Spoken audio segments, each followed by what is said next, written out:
খেজুরগাছ ও মাথাল প্রতীকে ভোট চাইলেন তারেক রহমান। তিনি বলেন, আমাদের কঠিন সময় তারা পাশে ছিলেন।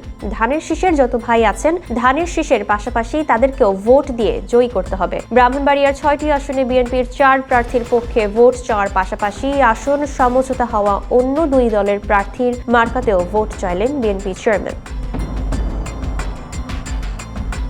ব্রাহ্মণবাড়িয়ার সরাইল এবং বাঞ্ছারামপুর এলাকায় অনুষ্ঠিত নির্বাচনী সমাবেশে হাজারো নেতাকর্মীর উপস্থিতিতে এই আহ্বান জানান তিনি। এদিকে ব্রাহ্মণবাড়িয়া 6 আসনে গণসংহতি আন্দোলনের প্রধান সমন্বয়কারী জুনায়েদ সাকি মাথাল প্রতীকে এবং ব্রাহ্মণবাড়িয়া 2 আসনে জমিয়তে ওলামায়ে ইসলাম বাংলাদেশের সহ সভাপতি মাওলানা জুনায়েদ আল হাবিব খেজুর গাছ প্রতীকে লড়বেন। জীবন অবাক না করলে কে করবে? 28% মিল্ক ফ্যাটের অবাক করার সাথে ফ্রেশ মিল্ক পাউডার। জীবন অবাক করুক প্রতিদিন। তাদের পক্ষে ভোট চেয়ে তারেক রহমান বলেন, আজকে যে 17 বছর পর ভোটাধিকার, মানুষের কথা বলার অধিকার প্রতিষ্ঠিত হয়েছে, তারা সেই আন্দোলনে ছিল। তাই ধানের শীষের পাশাপাশি তাদেরকেও জয়ী করতে হবে।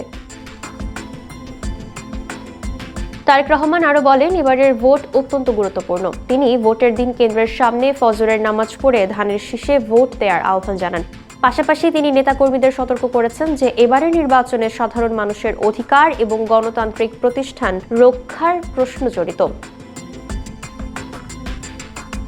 সমাবেশে তারেক রহমান দেশের বর্তমান রাজনৈতিক পরিস্থিতি এবং নির্দিষ্ট দলের কর্মকাণ্ডের দিকে নেতাকর্মীদের মনোযোগ আকর্ষণ করেন। তিনি বলেন, একটি দল স্বাধীনতার বিরোধিতা করেছে এবং অসংখ্য মানুষ করেছে।